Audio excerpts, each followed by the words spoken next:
Thank you for listening to the This is what we do live. We have bloopers all over the place. Hey everybody, if you've never watched the Quiet Warrior Show, we're starting. We're not ending. Warrior Show, where we help top leaders find their pathway to incredible success and a lifetime of happiness. Here is your host, Tom Dutta, the Quiet Warrior. Hey everybody, Tom Dutta, the Quiet Warrior. I'm embarrassed, so I'm going to cover myself up there. Oh, what's that? We've been rated by FeedSpot twice in 2 years as a top Canadian leadership podcast.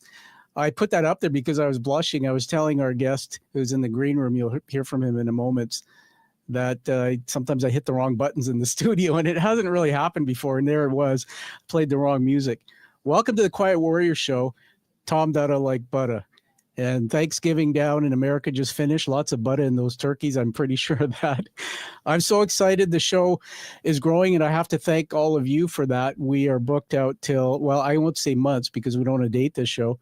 Booked out 4 months with a wait list. Every Wednesday I'm in studio here, and we're getting guests coming to us from all over. And we didn't start that way, and most of it's because of you. So we're live streaming. What does that mean? It's the next generation. We're leveling up, which means we right now are on LinkedIn, Facebook, YouTube, X, and Rumble, one of my favorite new feeds. You can chat with us, put a comment in the field if you can see it. We'll put it on screen, maybe share it with our guest, and he can talk about it too. So let's have a lot of fun. We got a new segment today as well. We're going to surprise you with that, so stay right till the very end. We also have a couple surprises for our guests, as we always do. I'm just checking the leaderboard here, everybody, and those who are in the studio virtually, the audience, I can see how many people are watching, and I can tell you that this is going to be a blockbuster show. I'm not embellishing it because we have more people live now watching than we've had usually in our live stream. So that means our guest has a few people he knows. I'm just going to take something off the screen. I had a message come in. I was going to put it on the screen, but it's from a gamer. He's a gaming guy. He says, "Hello, sir." So maybe we'll put that on the screen later. So let's get rid of that there. All right, everyone. Now, when we're live streaming, you're going to get all the bloopers and live happening, and then we will clean it up later. What you're going to see us do with this is it'll be reproduced pretty much as it is and just out as a podcast across 14 different podcast feeds and a YouTube video premiere. So let's get started. What would it be like to hook you so you stayed for a while? Before he ever wrote a word about momentum, Chip Higgins was a kid who didn't know how to use his own voice, a boy who grew up mastering silence, a young man who carried shame so heavy that it wrapped around his throat like invisible wire. And then one day in a classroom at UNC, in front of 35 of his peers, that shame rose up and swallowed his voice completely. His throat closed. His breath vanished. His presentation collapsed and the room went silent. This moment didn't define him. It revealed him. Because in the ruins of that collapse, something ancient inside him began to stir. An instant, a knowing, a whisper saying, "This is not who you are meant to be." That whisper led him to Toastmasters. That room became his forge. Every speech, a crack in the shell. Every failure, a release of pressure. Every breath, a rebirth. And slowly, the boy who lived in silence found his voice. Not the polished voice of a banker, not the confident voice of an executive, but the true voice of a man who finally understood that everything he had lived through had been shaping him. Years later, when Chip sat down to write The Bizzics Way, and I have the book right here with me, he wasn't writing a business book. He was writing his identity, his reinvention, his energetic blueprint for how people rise when their past tries to hold them down. He was writing physics written as psychology, movement written as resilience, momentum written as truth. Today, Chip joins me here in Plato's Garden, where we strip away personas and talk about who we really are. We explore the frictions that slow us down, the collisions that wake us up, the energy that drives us forward, and the stories behind our public work that no one usually sees. If you're an entrepreneur, a leader, or simply someone who knows there is more inside you than the world has seen, stay with us. You're about to hear the origin story behind a man who discovered that sometimes the only way to find your momentum is to tell the truth about what stopped it. So hopefully you'll stay a while. Welcome, Chip Higgins. Welcome, Chip. Tom, thank you so much for having me on. It's really an honor to be on your show. What was it like sitting there listening to you? I'm not afraid to say I felt just a little bit emotional. Yeah. No, it's great to have you here. Now, in researching you, I think the name's Christopher. What's the origin of Chip? Were you a woodchucker or something?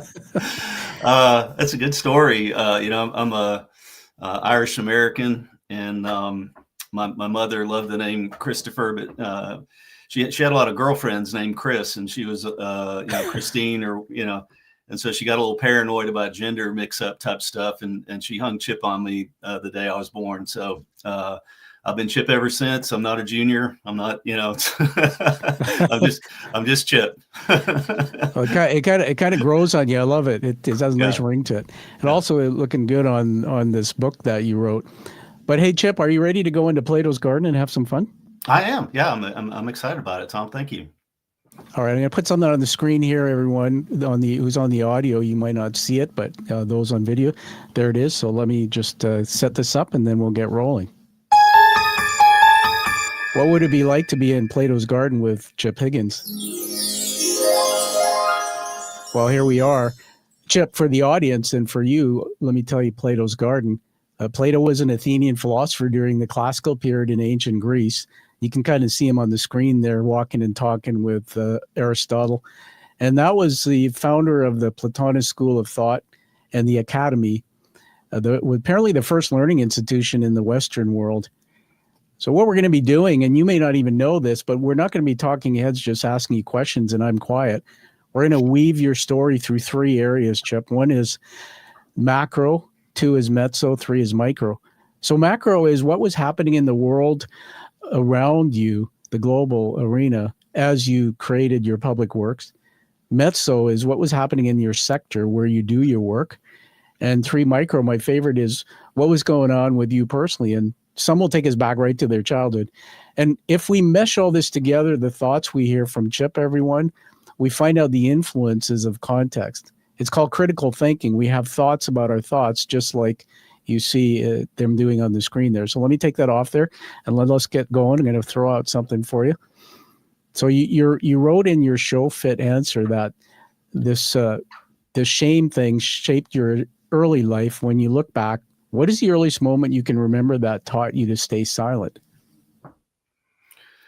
I think, I guess my first real childhood memory is getting a toolkit for Christmas when I was about 4 years old, and jamming the screwdriver into an electrical socket. And there was really no concern for my safety, but a lot of concern for embarrassment that a child would do something like that in front of the gift giver.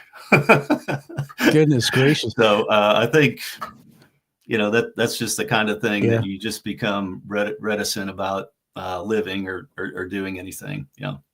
Yeah, we all have those moments. I had a fellow that I interviewed. He actually was a president of a bank up here.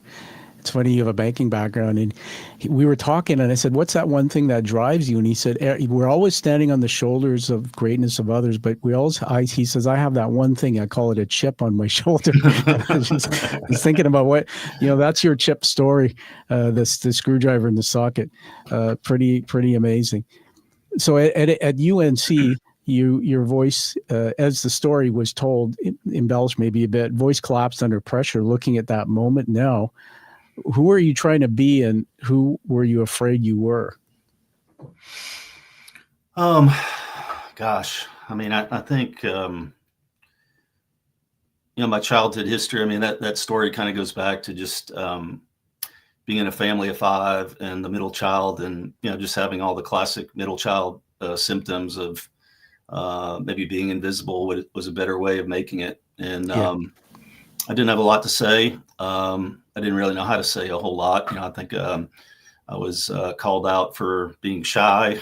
You can call it shy, but I think it's more just fearful about yourself making mistakes and that type of thing. So I think by the time I got to UNC, I was about 25 years old, that I had engineered a way to make it. I didn't talk a lot. I think I was very achievement oriented, and I always tried to do well in school. That was a big thing for my parents. Education was big, and Yeah. it was another big shaming thing of just report cards and that type of thing. So I think who I was trying to be is someone that would fit into a lane that deep down inside I didn't really feel qualified for. It was a top 10 business school at the time.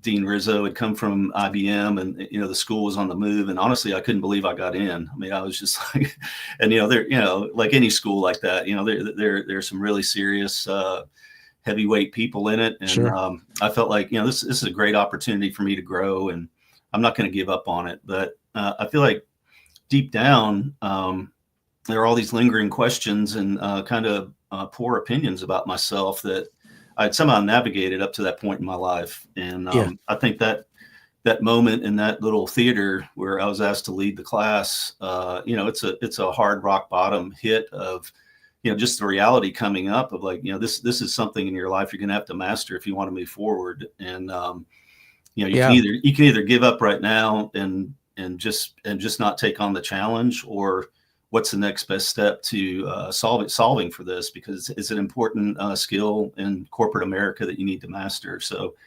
Absolutely. Thankfully, I had a lot of support with my wife, and I think I did what I needed to do at that time. And honestly, Toastmasters was awesome, but I look back on it as just kind of the first step of many painful things I needed to endure to beat it. It's like, are you going to beat the dragon or not? Well, you're so well-rounded. We're going to get into a lot of business talk, but we're here in Plato's Garden in the micro, which is about you. And I think this is one of the most important parts of your story. Let me just riff on this, that I was just doing my doctorate degree and my research about identity. And I've learned that the more I can see you, I can see myself through you. And so the more we reveal of ourselves, we can be seen, and we can connect to other people. And so just that one part of your story actually lit me up, man. I mean, I see it as a story of something that is in reverence to you. Toastmasters is kind of cool. I'm a Toastmaster. I'm not sure if we shared that offline. No, we have so much in common, Tom. It's kind of crazy, all the connection points that we've learned. Well, and my Toastmasters experience, it came in a different way. I had my concussion. I fell on my head and was really seriously injured. And I was invited to go to Toastmasters. I didn't want to go. I thought, I can't do this. My words weren't coming out. I was still not well yet. And I went in, and it was the best thing I did, because I got to, the drill. But those who don't know Toastmasters, it's kind of branded as where leaders are made. But and I went in to brag, but there's my Distinguished Toastmaster plaque. All right. And believe it or not, I had to do 52 speeches while I was concussed and not able to speak and see properly. They felt sorry for me or whatever. Oh, man. Just one more thing on what you said. So this thing about the middle child and shyness and whatnot, I encourage everybody to do critical thinking, go out there and do some research, because there's a lot of people who say that, right? I was shy. But there's a personality science behind some of this shyness, and there's certain people who are wired that their motive in life is peace. In other words, they're not just shy and quiet, but that their brains are overactive, they're creative, but they're highly they go to a place where they can be quiet, where they can experience life in a different way. So thanks for sharing that. What's your wife's name? Barbara. Barbara, we honor you for. He's certainly not a shy guy. He's got a lot to say. UNC, for those who are around the world, what's the acronym there for UNC? It's the flagship university in North Carolina, University of North Carolina at Chapel Hill, and now it's the Keenan Flagler School of Business. It got named after I left. Yeah, awesome. And what did your mom and dad do as you were growing up? What do you remember? Did they have vocation, profession? Yeah, my dad was in the textile industry. I was born up in Boston, and he was with Carter's infant wear, and we moved to Winston-Salem, North Carolina in 1969 for him to join Hanes Knitwear. Sweet. And my mom had about a 2-year stint in 2 or 3 year stint in banking up in Boston at State Street. But after they started having kids, she's kind of the classic 1950s, 60s, 70s mom. But that's right. When the 70s came on with Virginia Slims and the power of the woman, she was back at work by the time I was in the 7th or 8th grade. So she worked mostly in retail. But he was in the textile. He went from Hanes to actually in on the ground floor of Nike, their apparel division. He was helped to get that started up, and had a lot of fun doing that. That's really cool. It sounds like she's a great lady. And who do you think shaped you the most in your beliefs, or did they both equally, your mom or dad? I think they were pretty equal. I think from my dad, I think it was more aspirational, educationally in particular. I think my mom was a very social person, and she grew up in public housing in Cambridge, and Irish family in public housing in the Depression, and learned tremendous amount of generosity and giving from her. I mean, I think that's kind of characteristic of people that live in those environments. And she was just always giving, always had a meal prepared, and actually had gifts given to me that she decided to give to cousins later. She felt like maybe they'd be better served with what she got me. So it kind of, I think they call it can get to a fault level, of all the giving. Yeah. maybe there's a thing called regifting. Maybe that's part of it. Yeah, but she's just a very social. Interesting. Person. Yeah. No, that's great. My dad was a commanding officer in the military, raised me as an Army brat. Mom was sort of looked after the 3 boys growing up. I have a brother who's a year older and one 5 years younger. And I think she worked the hardest because she had to raise 3 boys, and she did custodial work as well. So, I mean, now I look back and I think about how I turned out. I would say she's a lot of shaping from my mom. Let's put another view on the screen here as we're getting further into Plato's. There's something cool on your back shelf there. It's a book. You want to hold that up for us? Yeah. I'm going to full screen you. Just read out the title. It's called the Bizzics Way: Powering Your Small Business to Maximum Momentum, and awesome. published by Forbes. Yeah. My little opus. Yeah, it's so we're totally. I'm going to put something else on the screen here so you can see that that's my action cam and the other camera. Everybody, I'm really excited because Chip is such an honorable man. He personally signed one for me. So Chip, this is now going to go in the back of the studio in the pile back there. Those are all the books I've read of guests, and they will stay there for perpetually. Well, so I'm thank really you. Thank you for that. It means a lot to me. You're welcome. Very honored. Just checking the studio. Some comment came in here. I don't know. Do you know? Do you know a G. Yonkis? No. Okay. Somebody put a comment. Grandpa, have a good day, Grandpa. No idea what that means, but thank you anyway. Let's take that back off the screen. Yeah. So what I like about the book, there's so many things, but I wanted to ask you. I'm holding this up to my other camera close. The cover is beautiful. Just explain the design on it. Yeah. So the cover really captures a momentum, a physics principle of momentum, which is what the book is about. So I mean, you have a marble moving down a chute with some centrifugal force, I guess it is. Yeah. But it just kind of demonstrates this idea of motion and business and in life, and kind of hopefully gets people to stop and think about how they're moving, where they're moving. Yeah, it comes in a great wrapper. So for those who are authors, you'll know this, but the outer jacket. But what's really cool is when I take the jacket off, look at that. It's beautiful too. Yeah, eye grabbing. It's eye grabbing, and a lot of books actually aren't like that. The people don't spend the money, so you just get a blank inside cover. So we're going to get into talking about that a lot. Chip even sent this. Whoever does your marketing, you've done a great job. A little thing there, bookmark, but on the back, QR codes everywhere, which accesses a lot of extra material from the book. So let's get into this. We're going to go into Mezzo now, which is the sector focus on where you've done your public work. So Chip, you built momentum inside systems where friction is constant. And what were the forces in banking and business that either amplified or suppressed your true voice? I think getting into banking was an amplification. I think that career choice came fairly early in my life. I grew up in a banking town in Winston-Salem, and I saw a lot of things in it that I felt like were true to myself. You know, it takes a certain level of intellect to be a good banker, but personal relationships and community building, just kind of the holistic view of the world, that it's not always about profit. You know, it's about how everybody's doing. And I still believe that to this day. I think that the friction or the holdback for me in banking, giving my background, and is probably at least 20 years into banking before I started getting therapy and working through, what was really the fundamental part of all the communication things that I had. I didn't really understand it. I was just hoping to be able to squeak some words out when I was in front of people. But it's a lot more than that. But it's a very hierarchical and for lack of a better term, political environment. And there's a lot of layers in banks. And I think my challenge was, given what my internal world was like, how I navigated that to a place where I could support myself and a growing family.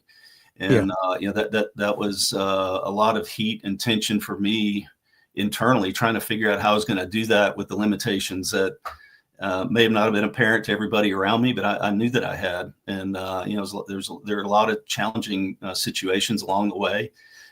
In the end, I don't think I never got to a C-level position, but I felt like I held very levels with a high level of responsibility, and ended up serving people that I really believed in and wanted to help. So I think that it all works out in the end. But I think the hierarchy and just kind of the sassiness of a big ego, elbowing the way up was not the easiest thing for me to do.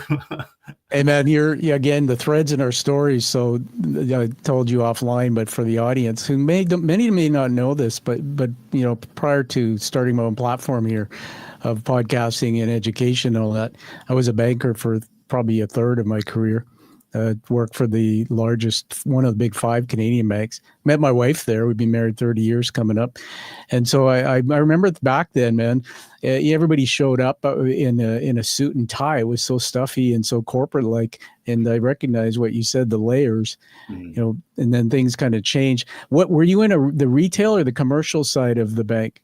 Yeah, I started in retail. I mean, that was my first stop. I think it took me 18 months to 2 years to realize that I had a lot more to offer than that. For sure. And I don't mean that negatively toward anybody in retail banking. I just felt like my skill set was, once they taught me how to analyze a commercial credit, I really felt like that would be a great use of my time. And it took me a little while to navigate to that, but that was a very short, I mean, all in all, probably not even 4 years out of 40 was spent in retail, but it's where all the best stories are. I'll tell you that.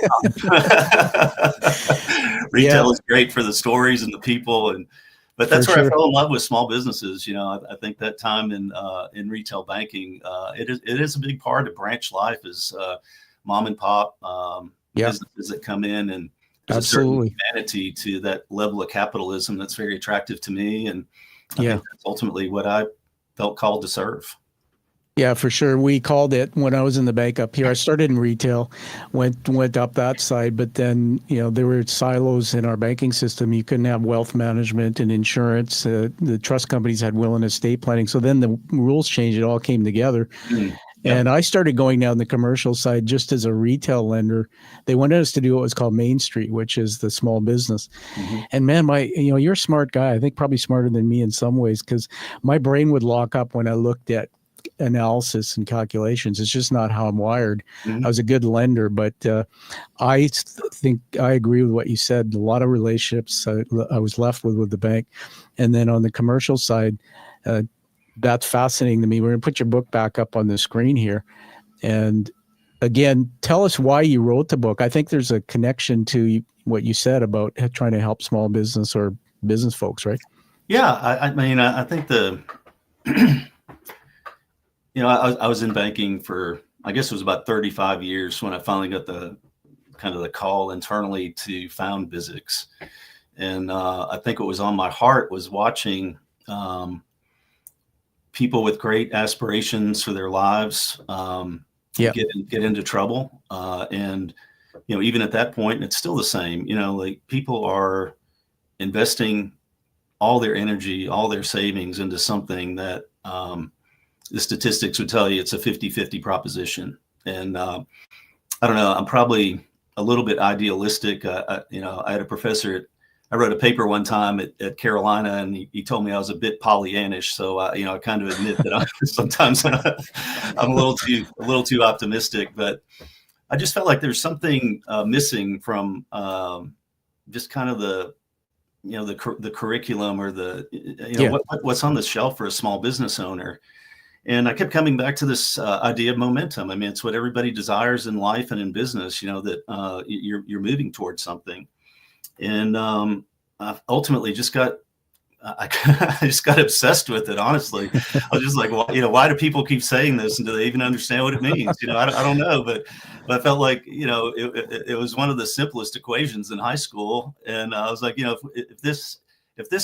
I can prove that this holds true, what a great wrapper for a small business owner to think about and drop whatever idea, whatever thought leader that they want to drop in on things like energy or direction or, whatever it is. Like, it's so memorable and easy to communicate to people that it's got to have some level of benefit toward taking that 50% down to 48 or ideally, I hope it's like 3 to 5%. But, I think that was really the motivation. And it's just, I think the love and respect for the people I met along the way, everything that they put on the line and the way they approached work and employees and what a commitment it is to people you hire, to have that level of care and concern to keep a business going because, you're paying people. I mean, it's just for sure. It's an awesome responsibility that I felt like at that point in my life, I had something to give back. And that's just kind of how it started growing.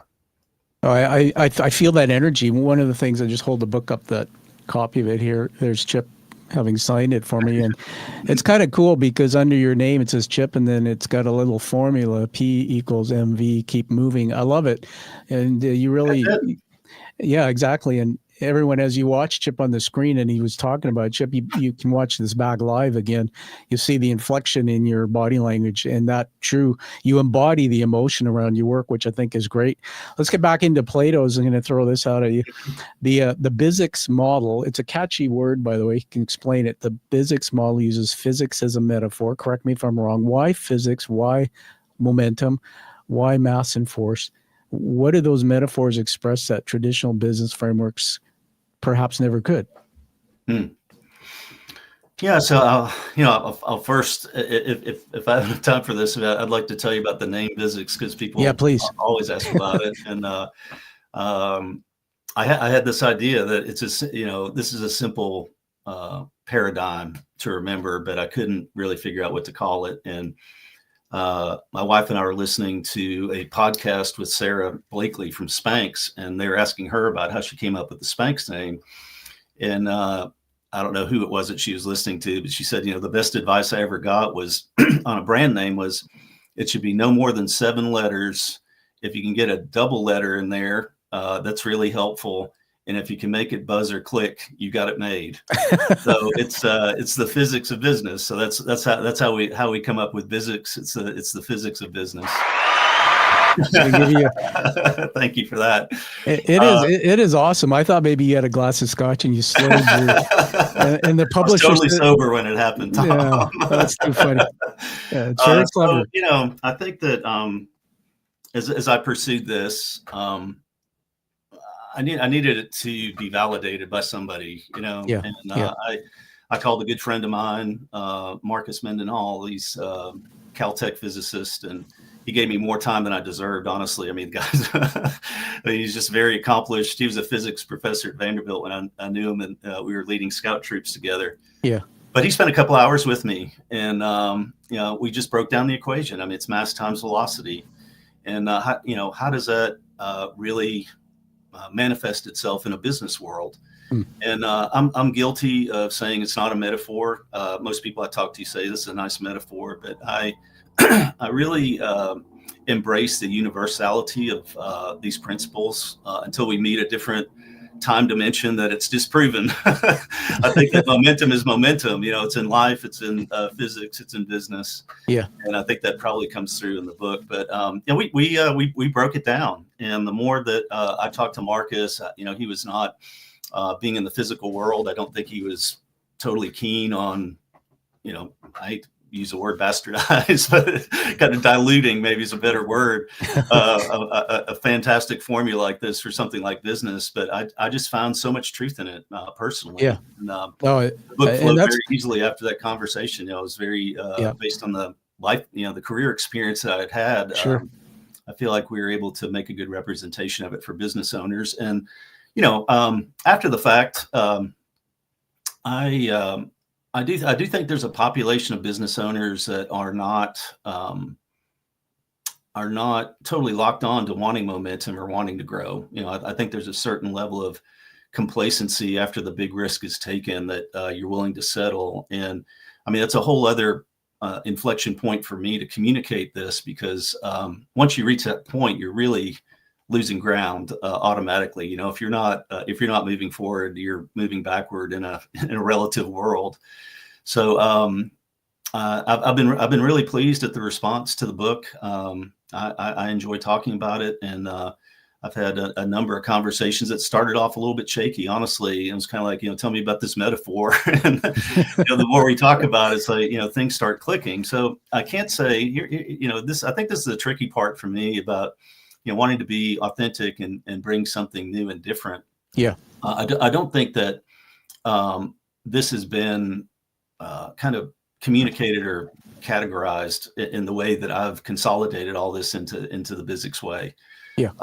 But I don't think that, I also think that, you know, some of the things that people talk about are universal, that may appear to be a new idea, but they're not. You know, so, I mean, I feel like we're kind of getting to the absolute root of things that people talk about. And it's kind of like, you know, I love Simon Sinek, but, you know, when you start talking about the why, yeah, it's an energy field. I mean, it's a vibrational force, which is, you know, the very first chapter in the book is about energy and, for sure, how energy is created. So, and I think, you know, that was a hope of mine as the book came together, is that I can be a little bit agnostic about the big thought leaders that you follow, you know, whether it's, you know, storytelling or, you know, the why or culture or whatever, but it's a way to put all that together where you can understand the importance of it.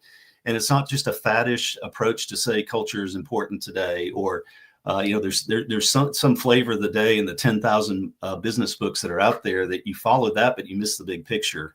For sure. And, I think if you can weave your favorites into this theme, it'll be very successful for you. Yeah, absolutely. I'm going to put another camera back on the screen here. Let's see if it changes around a little bit. Just hold on a second there. Try that one. Maybe I'll just go back here. Yeah.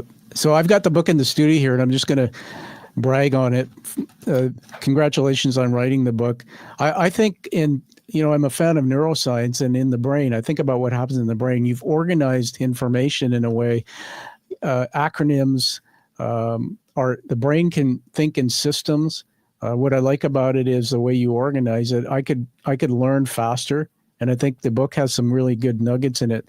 Like everybody, if you see through the camera here, what he's got here is these QR codes are everywhere. It says in your lab, and then there's a QR code if you put your camera up that, well, actually, why don't we do this? I'm going to actually do it live. Oh, wow. Okay. So we're going to actually see if it works. Okay. So I'm just I have my phone here, and I'm going to click.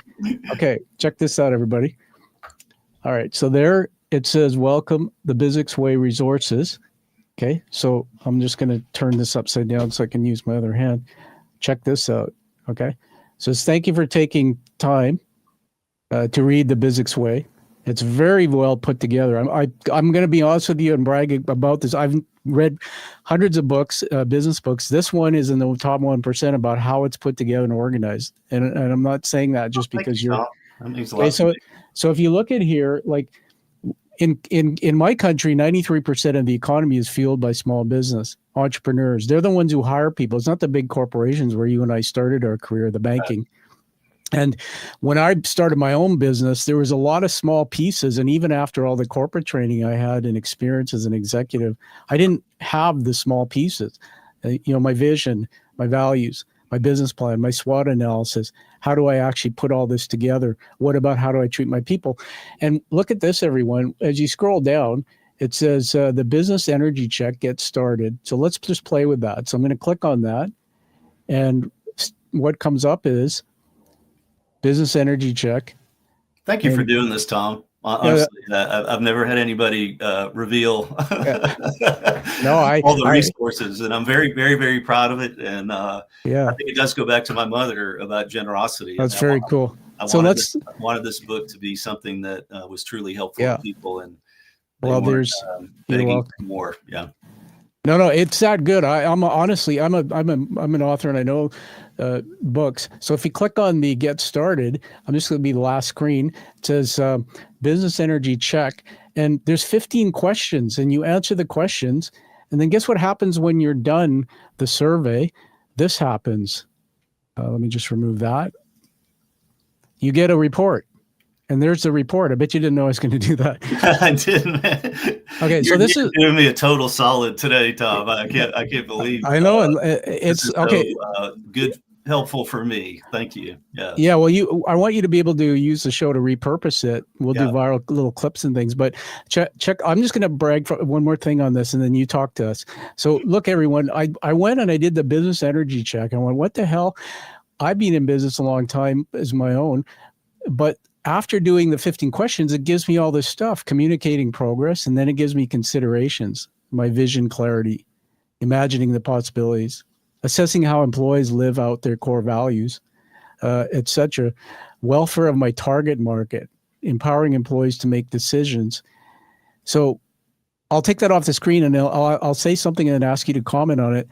I gathered that it's so well put together when I answered the questions where I answered them with maybe a gap or two, it used its own analytics and gave me my report, but says, based on what you said, here's some areas where maybe you can develop, and then there's more behind it with the book and with your work. Tell us about that. Yeah, I mean, that's the thought. That's it, right?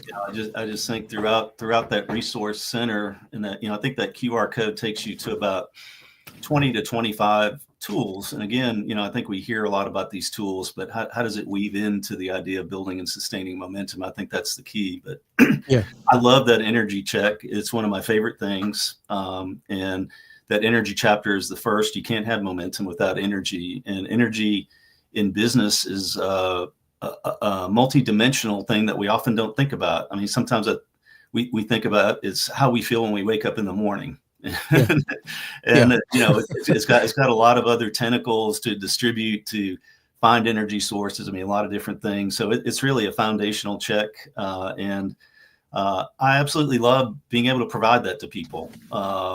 Business plans, there's a marketing plan, there's SWOT, there's a great competitive advantage tool in there to think about, where you fit into the market. And that's what I want is, people have a framework and they have the tools and they can navigate a lot of this on their own. And that's another beef of mine, not to denigrate, coaches and consultants and that type of thing. But, I don't know how it is in Canada, Tom, in the United States here, I bet 90% of the businesses here are under $1 million in revenue. It's consistent. I think that's consistent. Yeah. So you just think about, where does somebody go? And I think at that level of business, people are so capable of solving things on their own with good information and good ideas. And sometimes we give up and buy an idea off the shelf. Yeah. And it's not a fit. You're going to know yourself and your business better than anybody, and what's going to work, and who you are, what your style is. Absolutely. And, I put a lot of confidence in that. I think as a coach myself, people taking action on their behalf and owning it is absolutely critical to moving forward in life. For sure. No, it's a great thing. And thank you so much for showing that. This is the second time I've gotten a little choked up looking at that, because I absolutely love that energy check. It's one of my favorite things. There he goes again. Chip being Chip, getting all emotional about his work. And by the way, you said something before when we were talking about the word Pollyannish. Somebody said that about your optimism. I totally disagree with what people say, because I know that the brain can't have a positive and negative thought at the same time. You're talking to a guy who broke his brain, had to recover. But in business, tell me what if I'm right or wrong. We want to be innovative. We want to come up with new ideas, like the new segment I'm going to show you today on the show. And the only way I can get there is by positive thinking, by getting into that part of the brain. And so your book is written in that tone. I mean, it is moving forward. When I read it, it is such a really amazing thing, because it's making me, when I went through the book, it made me more positive about, hey, I can do this, because I've hit some walls in my own business. So just comment on that.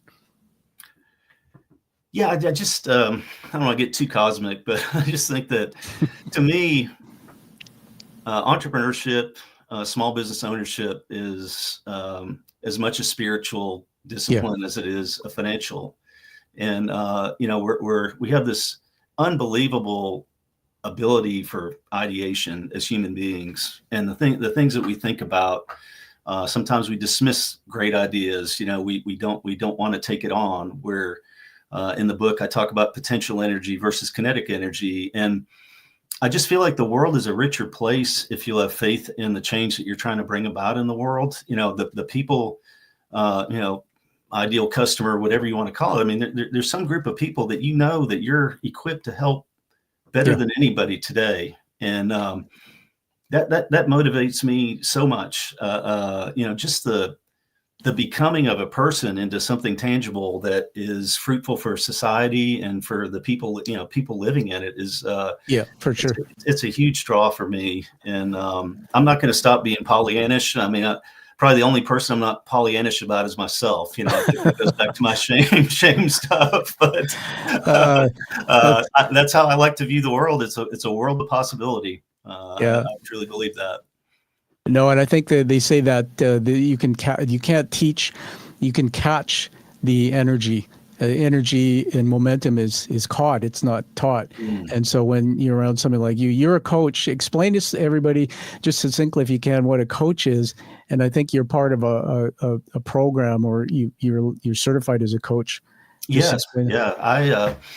I became a John Maxwell follower probably 2001. Somebody introduced it to me. I'd never heard of John, and we did the 21-year Immutable Laws of Leadership, and it affected me, and I took it upon myself to start sharing it with people. I mean, I bought I still have the box here in my closet. I bought a VHS set, and I would do it at work. I'd do it with anybody that could listen, because I felt like it was very uplifting. And ultimately, he started a team of coaches, speakers, and trainers. I joined it in the first round as a founding member. And what I've learned and love about coaching is that drawing out of people of their own greatness. And it's not prescriptive of, I'm the mentor that built a multi-million-dollar business, and I'm going to show you how to do the same thing. Just follow my roadmap. I think it's very authentic. It's an authentic expression of yourself to move toward the things that are in your heart in a way that suits you and your entire DNA of your upbringing and who you are, and just kind of what you're wired to be.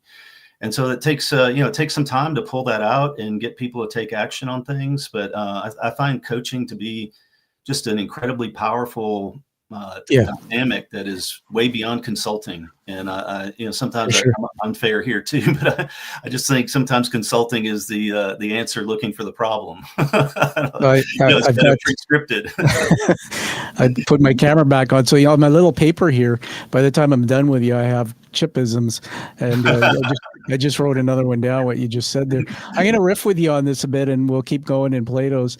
Are you having fun, Chip? Oh, absolutely. Everything I expected it to be. I've been so excited to talk to you. Thank you for having me on. Well, everybody who's watching I still have live people on. We're going to be launching a new segment that's going to be a lot of fun. So stay with us right till the end. We'll go a little longer today. Chip, I wrote down a note about consultants. I worked for a large corporation or telecom years ago through a merger. I've been through many mergers, some successful, some failed, etc.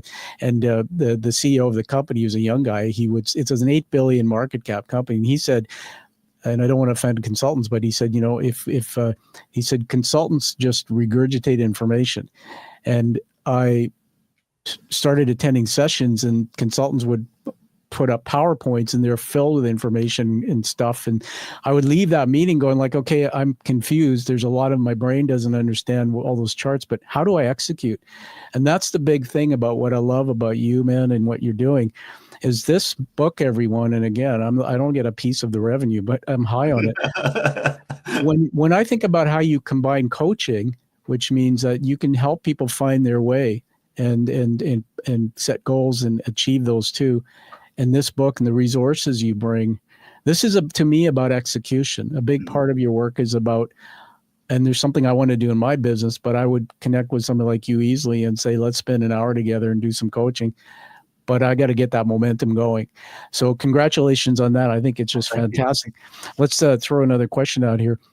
And then we get into macro. So we're still in mezzo, the sector. So many leaders operate with unspoken fears rooted in their personal story. We all have them.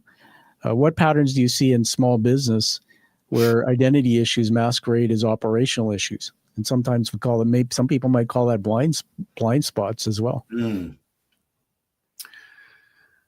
Yeah, that's a really powerful question. I mean, I be on my soapbox a bit that I think leadership is, I just think leadership is such a limitation to the fulfillment of that great dream that we have. I think people get started a lot of times and they see that it's working, but I've literally been in, multiple mastermind groups and different things. And you just sense that there's a fear of leading people. There's a fear of having the responsibility for people. And I think it's a gut check for a lot of businesses, really. I think, generally speaking, in small business, I think that we have a lot of creative people, technically oriented people that know how to do things. But we get back to this self-searching authenticity and their willingness to share it with others. And I think that, there's a lot in my book about bonding and connection as a powerful mass building component. And I think that when we're guarded about ourselves because we have a paradigm in mind about what it means to be in charge and to be authoritative and, demand results and that type of thing, it's a veneer on the person that makes it impossible for people to bond with them. I mean, it's like we're playing a cosplay game of somebody they saw on TV that is really, impactful and powerful. And I think as we go through life, at my age, you just realize that you gotta let all that stuff go. People will bond to your authentic self, and just being honest with yourself. It's a scary thing to be in charge. It's a scary thing to put all your money into a business. And I think there's just like this protective thing of like, now I have to make money and I have to be like this guy in Shark Tank, or I have to be like this or that. And the reality is it's your most authentic self that's going to be successful. And so letting go, I mean, the process of letting go of that as a small business owner is extremely difficult. I think that's why coaching can be helpful too. It's a private place to start talking about what you're noticing as you interact with people, and really to be proud of who you are as a person and share it with other people. I mean, I think that's totally a life skill. Yeah, they say that.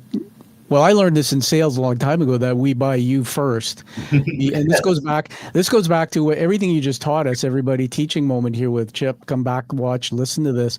But it's your authentic self. And I know that's just words sometimes to people, but it really does matter. I buy you first. Before, and if you look in my studio, I'm just going to have some fun pointing a few artifacts. You see there's a couple masks around on the floor there. See those masks I'm pointing? Yep. In my own doctorate degree, I just finished this. I'm waiting for my exam, actually, so there's a lot going on. And I dug into the world of identity. And I sometimes will hold up one of those masks. I do speaking with them, and I put it over here, and I say, this is the mask of the CEO, the persona. And take it off. That's awesome, Tom. I love that. Yeah, man. And I want to go deep with you and just share this, because I don't share it publicly as much. But I did a TED Talk, and I'm not saying that for bragging. It was one of the honors of my life. And it was like I got shortlisted and declined twice. before I finally got it. The first time was because of my health. I fell on my head and couldn't really deal with it. The second time, my dad had passed away and his funeral overlapped. But I remember the feedback I got was this. I had a coach who actually was at the TED thing, and the organizer came up to me quietly, said, "There's something there in you we want to hear." And then he says this. He goes, "No," I said, "Give me some feedback like a coach would." He says, "Well," he says, "we don't care about your books. We don't care about your CEO title. We want to know who you are." Now, Chip, this was 2018, 2019 when I did the TED Talk. That cracked me wide open, man. And that began the journey of me discovering Gosh. And some of the neural adaptations we make. And you know this, that when somebody has missing knowledge and information about themselves, like why am I shy? Why am I quiet? Why am I this? The brain makes up stories, neural adaptations, and then we go through life. So just on your point, and this brought me to this, riffing with you, that there's business owners I've worked with, one hired me on contract, that would almost bankrupt their company every 5 years. They would get it to a level here and then basically do dumb things and bring it down here. What we found out by psychology is that way back in, this is a true story, way back when this guy was a kid, he wanted to be a painter. He painted, and he told me the story. He gave it to his dad. His dad said, "Don't waste your time." He threw it away. And he had a single thought in his brain unconsciously that played, "I'm not good enough. I'm not good enough." And he self-sabotaged his business. He literally got it here because he couldn't accept the success because he thought there was something wrong with him. And so I think this is a big part of some of the stuff in your book about understanding your strengths and weaknesses. And the last piece of that you said was, how do you lead other people? Well, a guy like that, and I'll finish on this, give it back to you to talk about, a guy like that couldn't lead people because he couldn't see him. They couldn't see him truly, and he didn't think he was good enough. So he was afraid of actually leading his company. Tell me what you think. That's, it's hitting a little too close to home for me, honestly, for where I am right now in the genesis of the Bizzics brand, that, we're not aware of what we carry forward, but it haunts us. Sure. It's so deeply embedded. Yeah. And I think that, without getting, TMI, sharing too much here about my own personal story, I think what's relevant. No, by the way, this is a safe space. It's the way we do. You can share anything. I mean, it's every day. I mean, the kind of, shame and disappointments and things, they never leave you. I mean, it's like everybody is limping in some way from their life. Yeah. And you just don't know when it's going to pop up. You hope it's not at the worst possible time. But I think the relevance to the book, or the connection to the book, is that when we talk, so we've got an energy field that's kind of underlying this mass and velocity. Yeah. Velocity is a vector, so it requires a direction, a distance, and a time frame or speed, and all that sounds great. Like we can chart that. Like I want to be the class president, or I want to be whatever it is. I'm going to have it in 5 years. I'm going to be a lawyer, whatever it is. And the third chapter in the book is about net force. And it's the fact that we navigate in a violent world. And I don't mean physical violence. I just mean that it's a tough world. I mean, there's a lot of stuff happening that we don't like. It's not what we planned, and so there's a lot in there about business planning and how much can you plan for. But I didn't really get into this in the book because I felt like it would be maybe crossing the line into too much psychology. But we are the biggest limiting forces that we have. When you think about what are the obstacles that are going to be a headwind to me being successful at this, most of it is self-imposed about who we think we are. I mean, what is our opinion of ourselves? And I went through 8 years of therapy. I wish my therapist were still alive. I'd still be going to him, but I had very, very unfortunate and early, just a tragic death. Oh, I'm sorry for that. All that's to say is that work built in me enough self-worth that I felt like I was worth the risk. Absolutely. I think that, we have to feel like we're worthy of the dreams that we have. It's like, it's just, you can be watching TV and have the same result. Like if you don't believe in it, And that's really heavy lifting. There's no one that can do it except you. I mean, it's not like, Totally. you're going to Yeah. build an app to get pickup service or whatever. It's like, you're just working on yourself. For sure. And I would just lay that out there about, the timing of it, the fitness of a person for entrepreneurship, and that they're totally bought in and believing in themselves and willing to go the distance. And, there's a lot of costs along the way that are not financial. Yes. And I think the idea of letting go of prior versions of yourself and being able to say that happened in 1984, but this isn't 1984. Like, I'm a completely different person. It's a very powerful part of being an entrepreneur. Really, anything you're aspirational about in your life, you are going to be the biggest limiting factor that you have is your own psychology about who you are, man. Yeah, I totally believe that. Everyone, teaching moments here with Chip Higgins. You see in the back there again, my favorite, Mr. Brain, I call him, and he's a replica of a brain. I bought him, he comes apart, and I take him when I go speaking too. And I learned this through what you said is really key. Everyone, I think you need to reach out to someone like Chip, because Chip, I think, we've weaved the story here so well about you, that it was your Chip about yourself that you unraveled.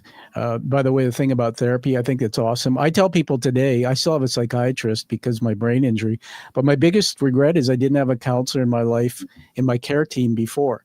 Mm-hmm. When I was a CEO, it was pressure at the top, and I did that role for a decade. And I was crumbling inside, melting emotionally into this puddle because of the pressure. I think you should have a psychiatrist or a psychologist on your care team. And you should have a coach. And that's why I think the work you're doing is incredible, because everyone, if you listen to what Chip just said, Chip, if what you just told me, if that was you talking about me, my limitations, these deep-seated untruths that I was carrying, I could never get to them without having a mirror and somebody across from me like you. Oh, absolutely. And that's one of the blessings about the work that you're doing and the book there. Let's go back into Plato's and give you the last question here before we take a bit of a turn to do something fun with you. I'm going to go into macro, which, remember, this is like the global influences. Where do you see friction increasing in our world today? And what does that mean for entrepreneurs navigating uncertainty? Wow.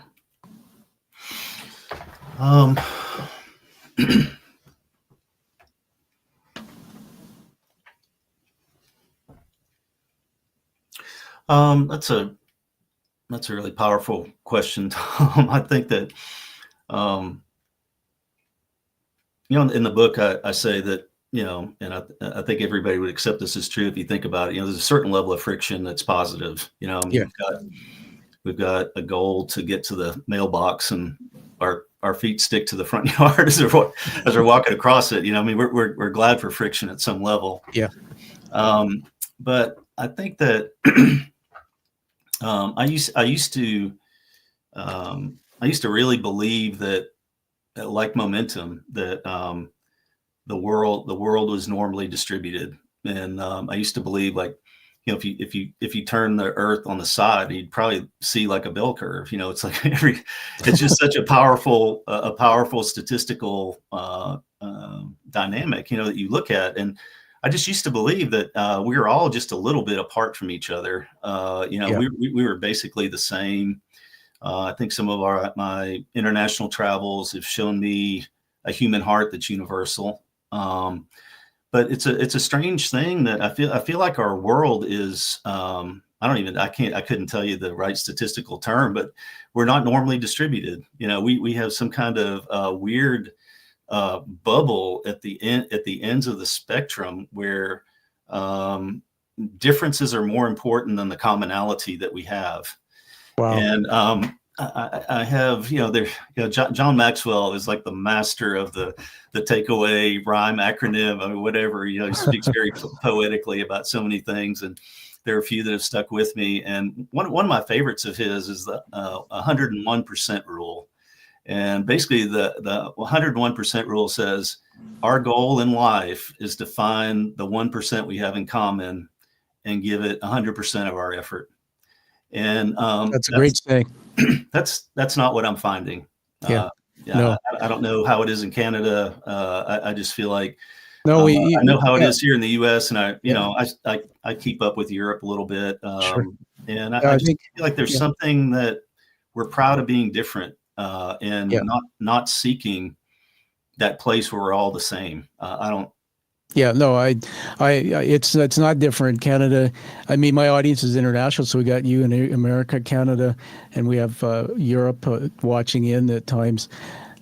Just going to put the book on the screen here and read. So you're talking about friction. I like to bring the book up because the guy talks about what he wrote about everyone. He's authentic. Chapter 7. You're lucky because a lot of times I'll say, okay, you're going to now do an author reading live. I don't want to put you on the spot, but I'll read it through because I don't want to do that today. But it says friction is present in virtually every circumstance, yet we don't really appreciate its usefulness until we no longer have it. That is so profound. And I'm just going to go back to something you said. Listen, Canada is struggling with in immigration in one way. We have for years opened our gates and let people flow through our country.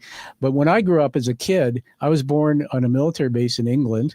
My parents were born in Fiji Islands. My grandparents are from India. Okay.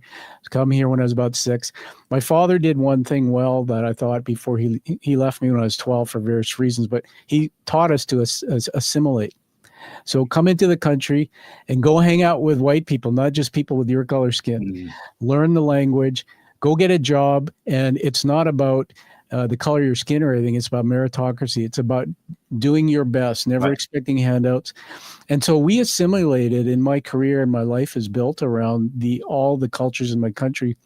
We have, unfortunately, the fabric of our nation's changing because we're seeing people coming from different parts, and I love all people, but they stay in their little bubbles, and then comes with it some of the not so nice things that they bring from their other countries, where they come from maybe war-torn countries or countries that don't have rights and law and order and things like that. They're angry still, and then that seeps out into social media and all over the place. And I'm telling you, man, what you said is such a great comment. If we can just find the one thing we have in common, focus on that and go and assimilate. Go to your neighbors, even if they look different. And I know I'm on my soapbox, but find that one thing in common and start up a conversation. So we just love having you here to riff on this. Did you know you were getting a book review today? Did you know that? No, but I'm always happy for one. All right, so I'm gonna jump in and honor you here. We're still going strong here. I'm gonna share a screen, and this is where you get to catch your breath and just let me share with you. I'm just going to pull it up here. Okay, tell me if you see that on the screen there. I see it. There it is. Now we'll have this permanently in the production, but it's by design to promote your book. But I've done a review. So first of all, what are we looking at here? This is the Audible. So I listened to the audiobook, obviously, and I love it. And so you can go to Audible in whatever country. You see the book there. You can hit play. You can actually hear a preview about the book. And so I'm going to reveal to you now a 5-star review. Oh man, thank you so much. All right. So you just sit back and let me read it to you. This is on the audio. And by the way, I'm bragging. It's the first one on the audio. So it's your first international review, Chip. All right. So here we go. I'm looking at another screen here. The Bizzics Way surprised me. I expected another business playbook. What I found instead was a deeply human framework disguised as physics. Chip Higgins has taken the forces that shaped our world and translated them into forces that shape our lives. Mass, momentum, friction, energy, direction. The invisible things we carry. And he does it with a clarity that leaders at any stage can absorb. What I appreciate most is that this book is honest. It does not pretend success is linear. It does not hide the emotional realities behind running a business or leading people. It gives language to the pressures we carry and shows how to channel them instead of letting them bury us. The narrator made listening enjoyable and energetic. Chip writes like a man who has reclaimed his voice after losing it. His teaching is grounded in lived experience, not theory.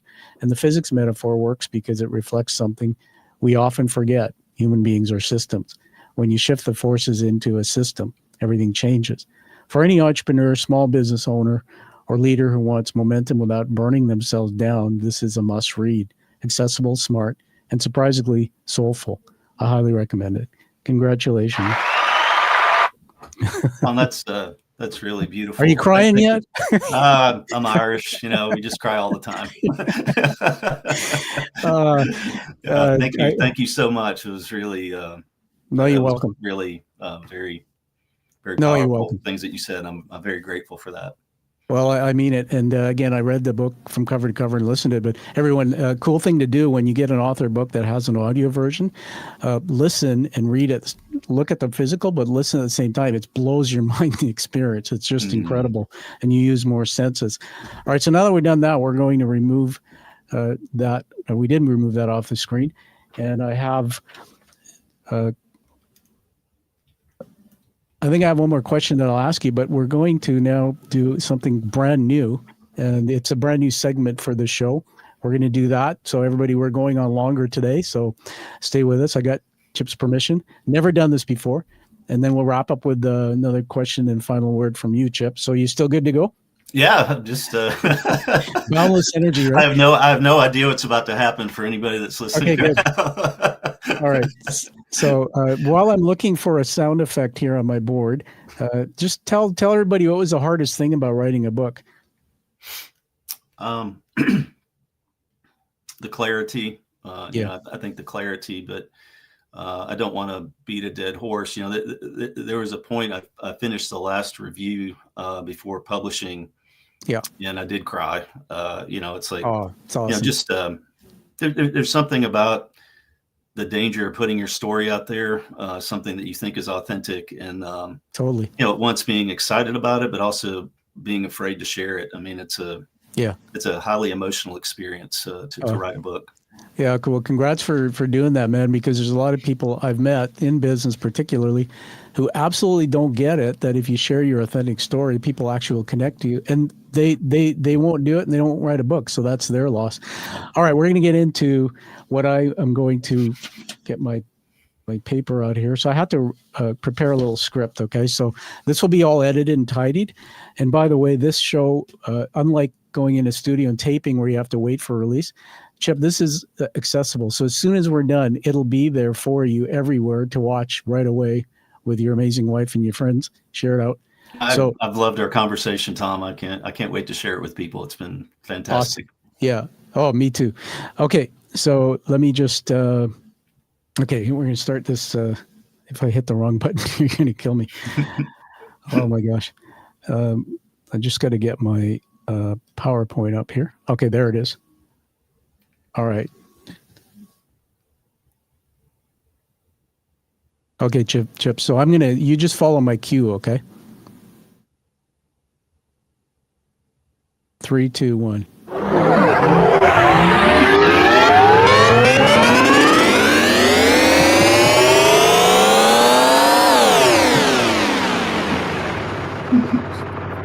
Love that.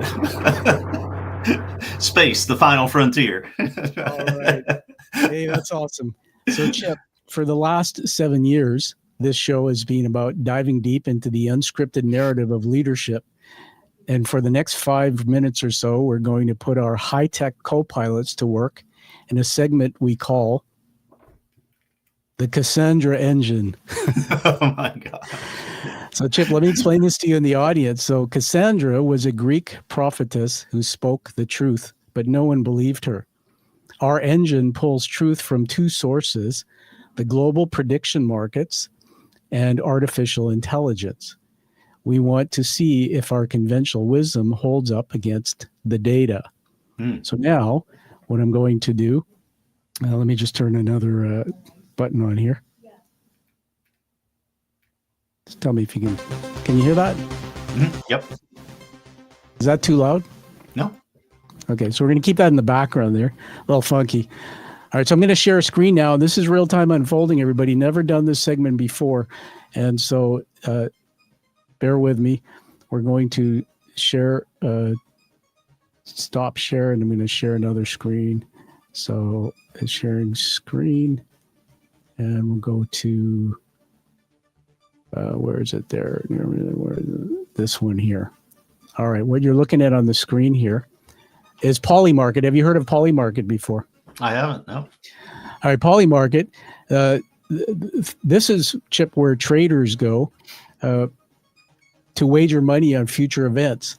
It's the largest platform, I believe, in the world. Since we're in December 2025, I'm going to be talking about a big economic question for the year 2026. Now, what's kind of fun is, I know it's small there to look at, but this is live. So Polymarket itself is for wagers and betting, but I'm going to just make a disclaimer. We're not exchanging money or betting or gambling, and I'm not giving any advice here. I was watching a podcast a while ago, Chip, and I won't mention the one, it's an American one that's quite well watched.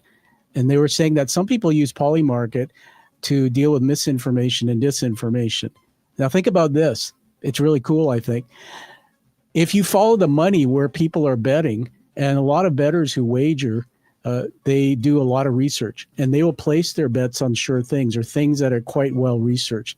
So Polymarket actually is another tool, another data point for critical thinking. If you can see up here where my mouse is pointing, it says, where will it snow this December? I actually asked Polymarket that, and it came up with all these percentages. So apparently Boston is 97% that it'll snow in December. And so you can see all the different wagers there. So we're going to put a question in here. And here's the big question that we're going to use today. And that is, hold on a second. How many Federal Reserve rate cuts will there be in 2026? Okay, so I'm just going to put that in there. So you see me typing there? You see that? Mm-hmm. It's a little small. So how many, there it is. So I'm going to click on that, 2026. Look at that. So real time, what we're seeing there is what people are betting on for rate cuts, the Federal Reserve. Now up here, we would have the Bank of Canada. So check out where my mouse is, that the 25%, I'm going to expand that. So 25% of bettors, and there's $43,000 being waged on this right now, and it changes, are saying that there'll be 75 basis points or 3 rate cuts in 2026. Okay. So that's what the betting market is. So if you think about the data here, people are betting on that because of what they're researching and what they're seeing and what they're thinking. So let me just ask you,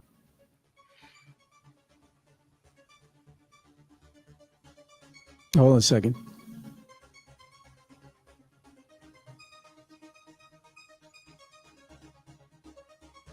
Okay, let me remove that from the screen.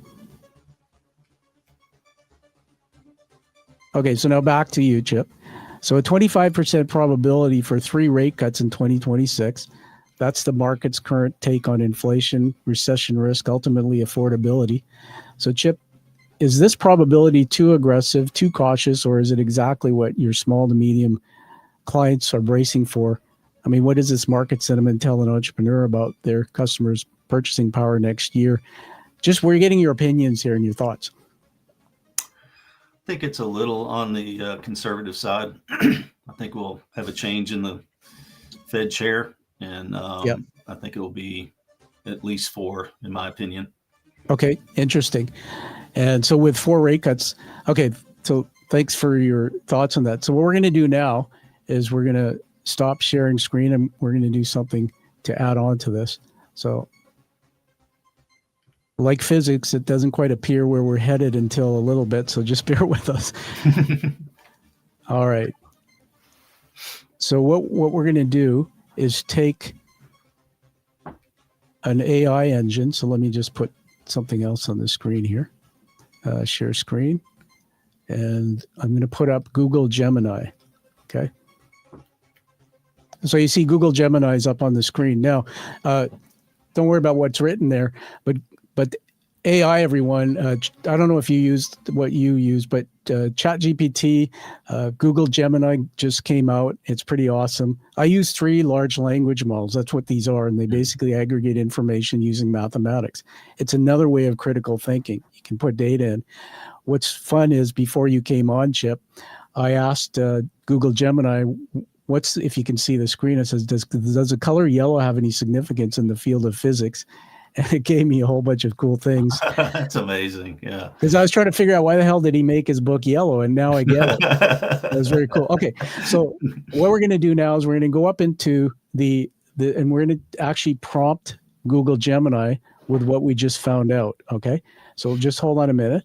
I'm going to take a prompt. I wrote this prompt just to keep it moving forward here quickly.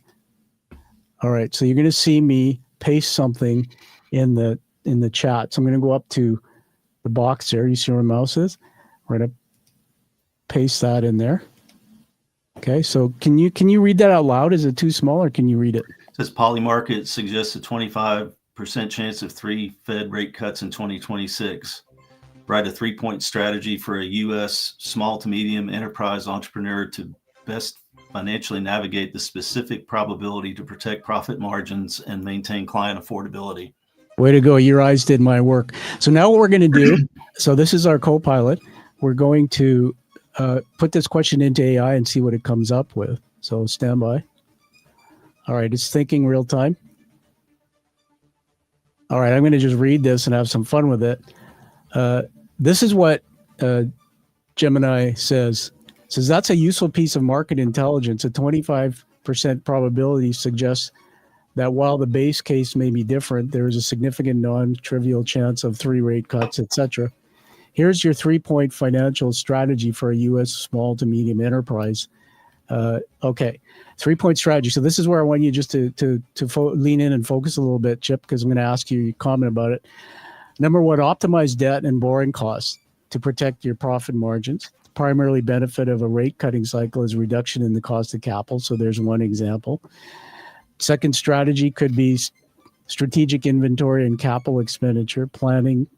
Maintain affordability and growth. A rate cutting cycle often suggests the Fed is encouraging investment and growth. Lower borrowing costs will make future capital more affordable.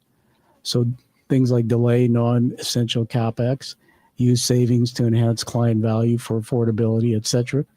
Strategy 3, fortify cash management and working capital. A 25% chance of 3 cuts suggests the economy uncertainty remains a factor. You need to ensure your liquidity is robust, regardless of which way the economy turns. Focus on accounts receivable, lock in deposit rates now, etc. And so I'm going to take that off the screen, and we'll finish off with this. So, Chip, the Cassandra engine has spoken. It presented a market probability, 25% of 3 rate cuts next year for the Fed. And AI delivered a 3-point strategy focusing on the U.S. small medium market. So from your perspective, what's the best piece of advice in that? Anything you saw in that strategy or any comment, what is the one vital piece of real world advice you would add or change for a business owner right now, given that probability ahead? I think 2 of them are combined. I just think that when it talks about borrowing and lower rates, what we're really ought to be talking about is rebalancing your liabilities to longer term debt. When you have the opportunity for a longer fixed rate, you should take it if it's kind of toward the trough of the market. Yeah. And effectively what that does is increase your working capital. The way a balance sheet is built, if you're moving things into long-term debt, it relieves a little pressure on short-term cash and that type of thing. So always preserve cash, always build cash. That's an ongoing thing. So that's the second part of that last one. But I think it's a great opportunity to kind of recast the capital structure that you have and give yourself a little bit of breathing room. Okay, awesome.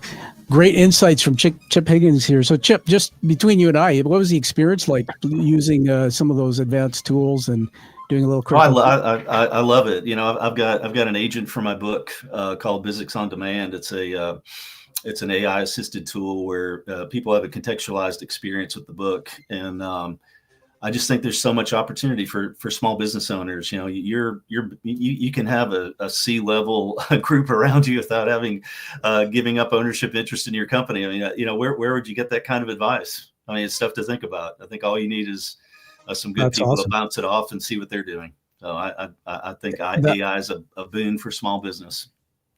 Wow, I love that. What's that thing you just told the AI tool for your book? How do you access that? On my website, Bizzics.com, if you go, there's a section, it's like /Bizzics-on-demand. Yeah. And I've had it for about 6 months now. And Did you You know, build that? Did you have that built for you, or I'm just curious? yeah, Sounds cool. I worked with a vendor in Austin, Texas called Expert Loop.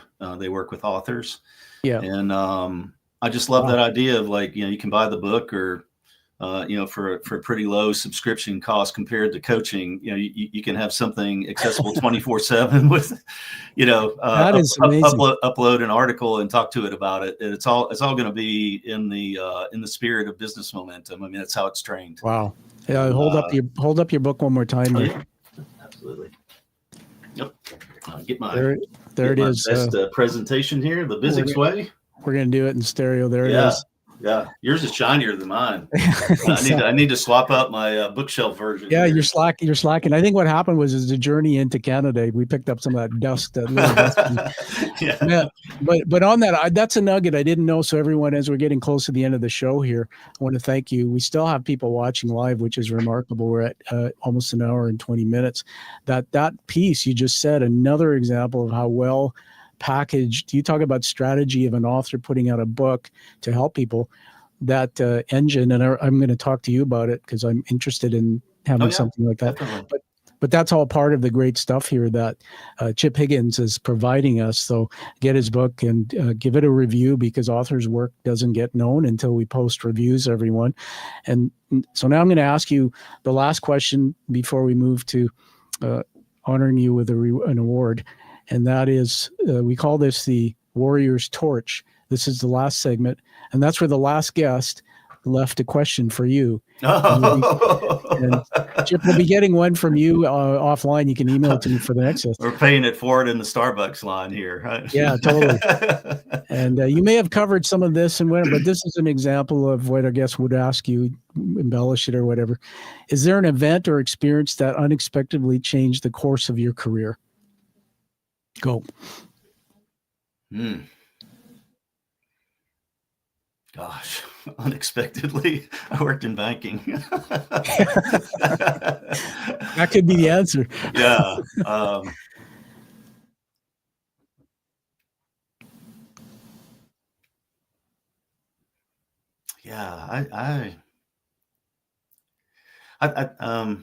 Or let's throw a curveball in there. The moment you decided I got to go build Bizzics, that was a career turn. What was the event? What do you think triggered that in you? What was that one single thought, or what was going on that made that happen? The culmination of 8 years of therapy. I think, okay, there it is. There it is. I think that was that belief. Awesome. Hey, to our last guest, thank you for the question. That is a deep answer, man, that everybody can learn from. So congratulations. And now we're going to honor you with an award. Did you know you're getting one? No, I have no idea. Hope it's a prestigious award. Yeah, you'll soon got tell the me. Christmas story out now. So. Is it a leg lamp? Oh my God! Now this thing looks cheap. This thing looks cheap compared to what you just said. All right, let's put the thing back on the screen here. So, have you heard of challenge coins? Yeah, definitely. Okay. Awesome. So, for the sake of the audience, I always explain it. It comes in a little package as a sleeve here. The manufacturer is in the U.S., Canada. And so the history, I'm just reading this. Challenge coins surfaced during World War I era. Practice of carrying a coin designed specifically for a unit was popular with the Army Special Forces, carrying the coin at all times, presenting it when challenged. To prove affiliation with the unit, it resulted in a number of consequences for those who couldn't produce it. Most popular required the coinless soldier to buy a round of drinks. And that apparently still happens today. These are carried by first responders. Organizations around the world have developed theirs. When I started the show, I vet hard, as you know. I don't let people on easily. I wanted to find people who turned something in their life, challenges, into something that making a global impact. So you are in the 1%, sir, in terms of those people. Thank you. You're welcome. I'm honored by that. Yeah, for real. Yeah. So this is it. It's hand painted and crafted, fairly hefty. The front of it is the emblem of the show, and a few words. And you can see there's a guy in a leather jacket. That's kind of my look. Yeah. I see that. But the back of it, and I'm biased, but it is so intricate. It's the hero's journey narrative by Joseph Campbell's work. Oh my gosh. Yeah. About how we go. Yeah. How we go and seek and then yeah. come back and we teach. That's built. The show is built on that narrative. So Congratulations. Well, thank you, Tom. It really means a lot to me. It means a lot that you took me on and had me as a guest today. I feel welcome. really uplifted by our conversation today. Yeah, me too, man. I'm very proud of you and all your work, and you stand for something. So we're going to let you have the last word. Anything you haven't said that you want to say to the audience, maybe where they can find your stuff, anything at all? Yeah, I think, the Bizzics.com site is great. I have a personal site, chiphiggins.com, for speaking and workshops and that type of thing around the book, if you want to position your company for that. And, the agent is amazing. It's a 7-day free trial. I just give it a shot for kicks and see what that's like. But I think, my biggest message is, do keep moving. P equals MV is that's the momentum equation. And I just encourage whoever you are listening, there's something on your heart that you've been thinking about. And it's a spiritual faith walk to go from potential energy to kinetic and start moving toward it. But I think that is the hero's journey. Capturing that part of ourself is it's just, that's what life is, going for it. So please take the next step on it. That's what life is. It's accessible, his book, his website, and life is about going for it. So everyone, find that true purpose, like you've heard from Chip a lot today, and find your true passion, but live the life that you deserve and the life that you desire. We'll see you all next week on the Quiet Warrior Show. Chip, it's been an absolute honor and a lot of fun, man. Tom, thank you. For me too. All right. You're welcome. Thank you for listening to the Quiet Warrior Show. Create is a motive-based leadership development firm. www.kreat.ca.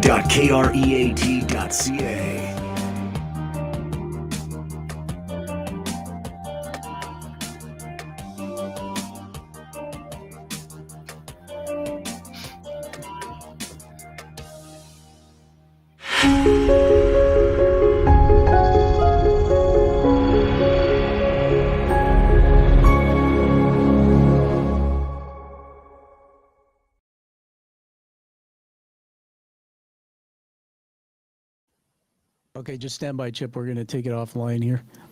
And somebody actually put a heart on the show. They put a little heart. It's probably my wife. I hope so. It could have been a skull and crossbones.